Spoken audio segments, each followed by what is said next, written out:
ఎరా రాజాగారి బంగ్లాకి 3 రోజుల నుంచి ఏకబిగిన తిరిగేస్తున్నాడు మనాడు. ఇవాళనా ఇచ్చుంటారంటావా బహుమానం? ఇవాళ కాకపోతే ఇంకో 2 రోజుల్లో ఇస్తారు. నువ్వేం వర్రీ అయిపోకు. అది కాదురా, రేపు శివుడు వేషం ఉందిగా. పోనీ నువ్వు బంగ్లాకెళ్ళు, వాడిని మాతో తీసుకెళ్తాం. ఆ శివుడి వేషం కోసమే కదా 3 రోజుల నుంచి మన పడవటింటి ముందు చెట్టు కొమ్మలెక్కి దూకి మరీ ప్రాక్టీస్ చేస్తున్నాను.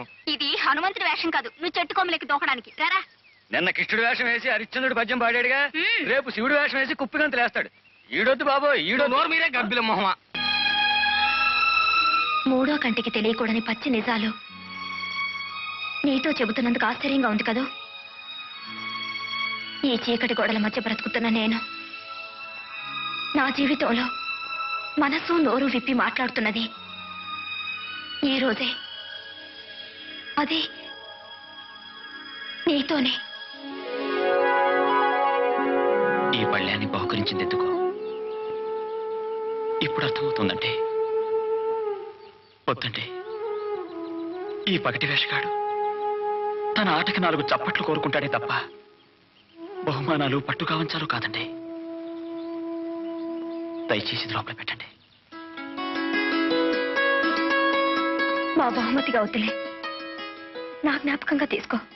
సరే, అయితే దీని మీద నా జ్ఞాపకంగా అని రాయండి. అవును, అడగడం మర్చిపోయాను, ఈ పంజరాలు ఏమిటండి? ఇవా ఒకప్పుడు జనంతోనూ పనివాళ్లతోనూ నిండి ఉండేది బంగ్లా. బయట నుంచి ఎవరైనా వస్తే పనివాళ్ళు వచ్చి ఆ వార్త రాజాగారికి అందజేసేవారు. ఇప్పుడు పని మనుషులు దాసీలు లేరు కాబట్టి ఈ పక్షుల్ని పెంచుతున్నారు మా అన్నయ్య. ఇవరిస్తే బయట నుంచి ఎవరో పిలిచారని అర్థం అన్నమాట. అప్పుడు ఆయన బయటకు వస్తారు. బానే ఉంది కానండి, అసలు ఈ బంగ్లాయే ఓ పెద్ద పంజరం, అందులో మీరు ఒంటరి చిలక, మళ్ళీ ఇందులో పక్షులు వాటిని బంధించే పంజరాలునా? చూడండి అమ్మాయి గారు, పుట్టడం చచ్చిపోవడానికని మనకు తెలుసు, మధ్యలో ఏమిటండి ఈ బంధాలు బాధలును?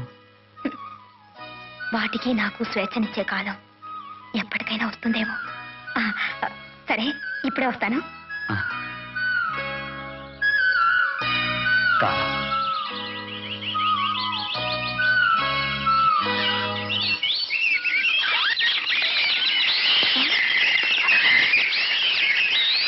రాజు, ఆ పక్షులు ఎప్పుడు విప్పలేదు. ఈ బంగ్లాలో ఎటెగిరిపోతాయో ఏమో. పట్టుకో రాజు, త్వరగా పట్టుకో.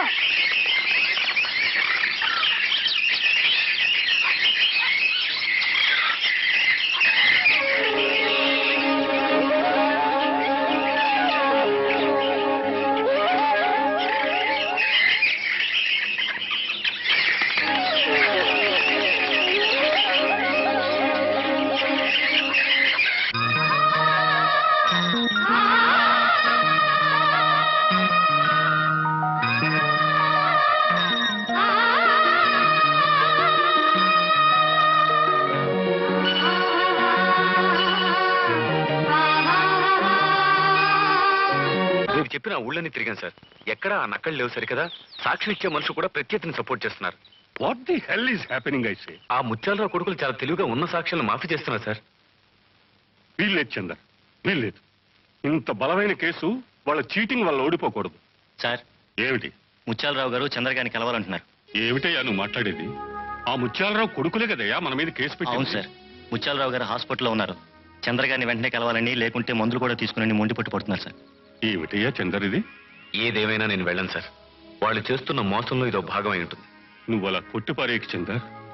నిరాశలో ఉన్న మనకి ఇదేదో కొసమెరుపులా ఉంది. వెళ్ళు, వెంటనే బయలుదేరి వెళ్ళు. వాళ్ళు నిన్నేమీ మోసం చేయరు, మనకు అన్యాయం జరగదు. ఆ రోజు మీ నాన్నగారి సాయం చేయకపోతే ఇప్పుడు రోడ్లమ్మట అడుగు తినాల్సిన ఈ వెధవలు మీపైన కేసు పెడతారా? ఇంతకాలం నన్ను హాస్పిటల్లో పడేసి నాకు తెలియకుండా ఇంత పని చేశారా వెధవలు? వాళ్ళు నా కొడుకులను చెప్పుకోవడానికి నాకు అసహ్యం వస్తుంది. చూడండి లాయర్ గారు, వీరి తరఫున కోర్టుకు వచ్చి నేను సాక్ష్యం చెబుతాను. ఆ ఆస్తి బాబు గారికి దక్కేలా చేయండి.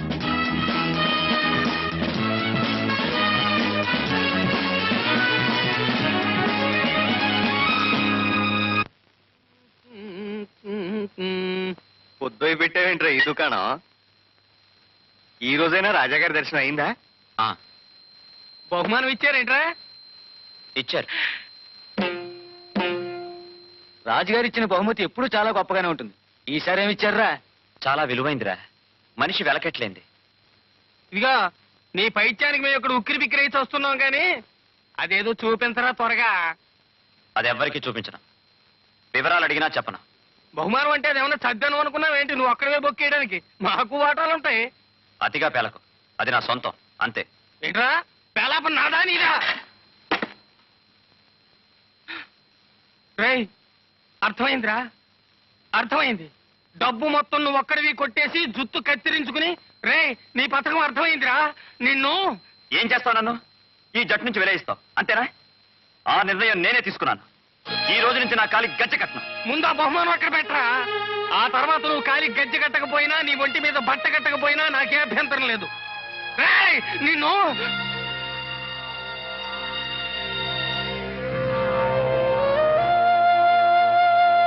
ఏరా బాగా ఆలోచించే తీసుకున్నావా ఈ నిర్ణయం? నువ్వు ఇలా నానిస్తే కాదు వీడిని అసలు. చాలా గొప్పవాడురా. అనాథ వెధవా ఆకతాయిలా తిరుగుతున్నాడని ఆటపాట నేర్పి జట్లో చేర్చుకున్న నాకు గొప్ప గురుదక్షిణ ఇస్తున్నావురా. చాలా సంతోషంగా ఉందిరా. కడుపు నిండిపోయింది నీ సత్కారానికి. అందరితోనూ మా రాజుగాడికి తిక్క కోపం తప్ప మనసు మంచి గంధం లాంటిది. బ్రతుకు తెరువు బొత్తిగా తెలియని సన్నాసి మా మా పిల్లనిచ్చి వాడిని ఇంటి వాడిని చేయాలని చెప్పి సంబరపడిపోయేవాడినిరా. కానీ ఒరే నాకు ఇప్పుడు అర్థం అవుతోందిరా. నువ్వు పగటి వేషమే కాదురా, ఏ వేషమైనా బాగా రక్తి కట్టించగలవు. ఆ? వెళ్ళరా, వెళ్ళు. మమ్మల్ని అందరినీ విడిచి శాశ్వతంగా వెళ్ళిపో.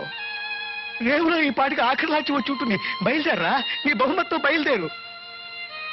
నా అని మురిసిపోవటం, అబ్బే కాదని ఆడవటం. ఈ వయసులో సరైన శిక్ష వేశావురా ముసలాడికి. వెళ్ళరా.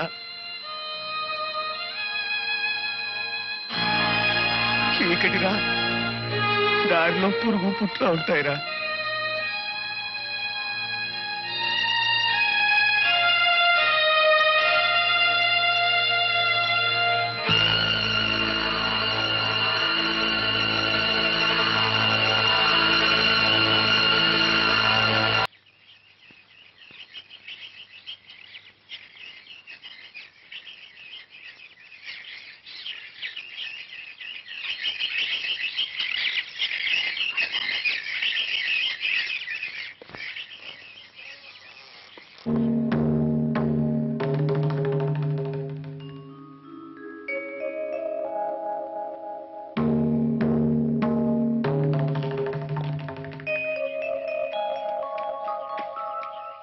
నచ్చిగా కాయలు ఈ పందిరి పూర్తి అయిపోతాడు బాబు.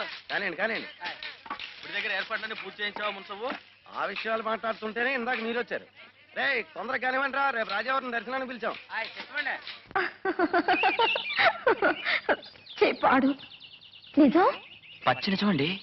కానీ అమ్మాయి గారు, జాతరలు చీకట్లో జరిగినా అందులో ఎన్ని రంగులుంటాయో తెలుసండి? అవునట, మా పని మనిషి గౌరమ్మ చెప్పేదిలే. చాలా బాగుంటుందట కదా. బాగుండడమా? బ్రహ్మాండంగా ఉంటుంది. అసలు అదో చిన్న ప్రపంచం అనుకోండి.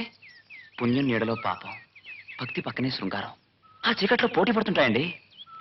ముక్తి, మోక్షం, మోసం, జూదం అన్నీ కలబోసుకున్నదే జాతర. 4 గోడల మధ్య బ్రతికే మీరు ఒక్కసారి ఆ జాతరని జనాన్ని చూస్తే చాలండి. ప్రపంచం అంటే ఏమిటో రేపు నాకు చెప్పడానికి సిద్ధమవుతారు.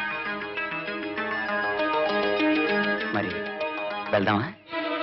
అమ్మో, ఒక నిజం చెప్పండి. మీ మనసులో ఇప్పుడు 2 రకాల అభిప్రాయాలకి పోటీ జరుగుతోంది, అవునా? ఆ దేవుడిచ్చిన జీవితం సుఖంగా బ్రతకడానికే కానీ మనం కల్పించుకున్న ఆచారాల చీకటి గుహల్లో ఏడుస్తూ చావడానికి కాదు. మనసుకు నచ్చిన రీతిలో, మనసు నడిపిన పద్ధతిలో అడుగు ముందుకేసి వెళ్ళడం నేరం కాదండి. పాపం అసలే కాదు. కాదంటారా? ఆలోచించండి అమ్మాయి గారు, ఆలోచించండి.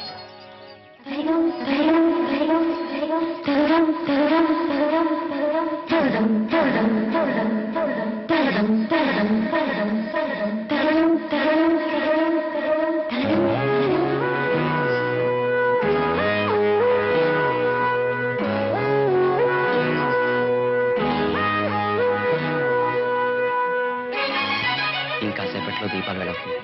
మరి మరి నన్ను ఎవరైనా చూస్తేనో?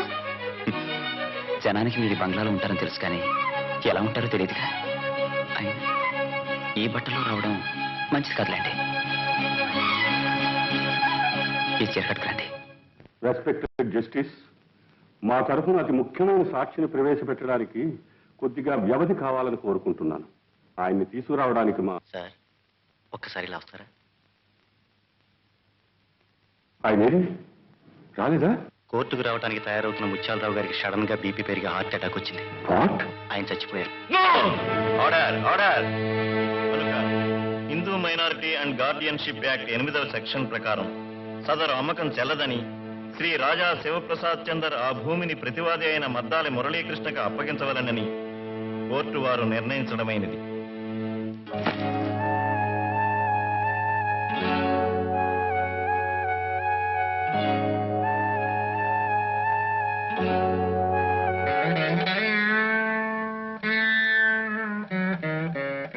కాస్త కోటు విప్పోయా, ఊపిరేనా ఆడుతుంది. పర్వాలేదు లాయర్ గారు, ఉదయం బంగ్లా నుంచి బయలుదేరితే రాత్రి తిరిగి బంగ్లాకు వెళ్లే వరకు కోటు విప్పను. అలా అలవాటైపోయింది.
ఓడిపోయిన కేసుకి క్లయింట్ దగ్గర నేను డబ్బు తీసుకోను చంద్ర. అది నా పాలసీ. ఇది నేను ఈ కేసు టేకప్ చేసిన నాడు నువ్వు ఇచ్చిన అడ్వాన్స్. తీసుకోవచ్చు. బయట వెన్నెల పుచ్చపువ్వులా కాస్తుంది. బయలుదేరండి.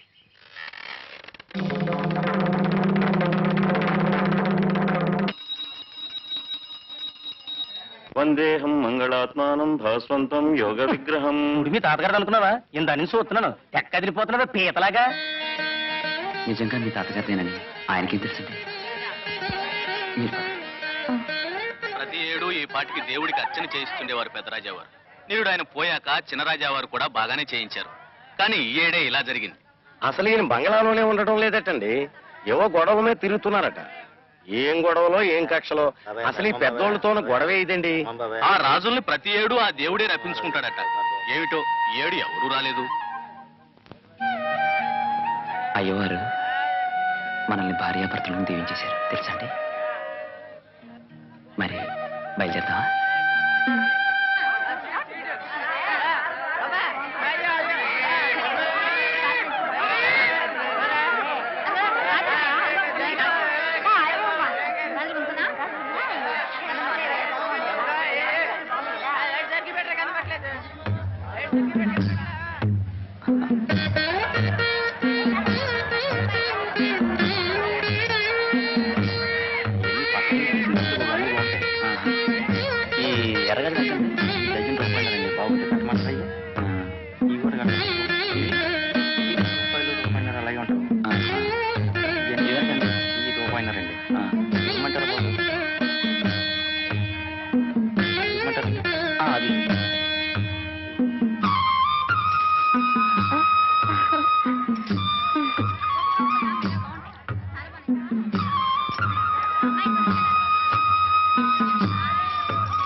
ఇదేం పడిపోతుంది మీకు? దొంగతనం చేసిన జాంకాయలు రుచిగా ఉంటాయట. మా పని మనిషి గౌరమ్మ చెప్పేదిలే. ఆ గౌరవం ఎవరండి నా ప్రాణాలు తీయడానికి? పోనీ ఆ దొంగతనం అది ఎలా చేయాలో ఏమిటో చెప్పిందా? కాయ చూసారా, కొరికితే తేనెలాగా ఉంటది. కడి ఏం కాయండి? ఈ కాయలలాగా చిత్తం బాబాయ్, రూపాయి పదండి. పదే మరి దారుణంగా ఉందా? రూపాయిగా బతికివు. ఎప్పుడన్నా బేరాలు చేసిన మొహాన మంది వెళ్ళవయా కొన్నావు గాని.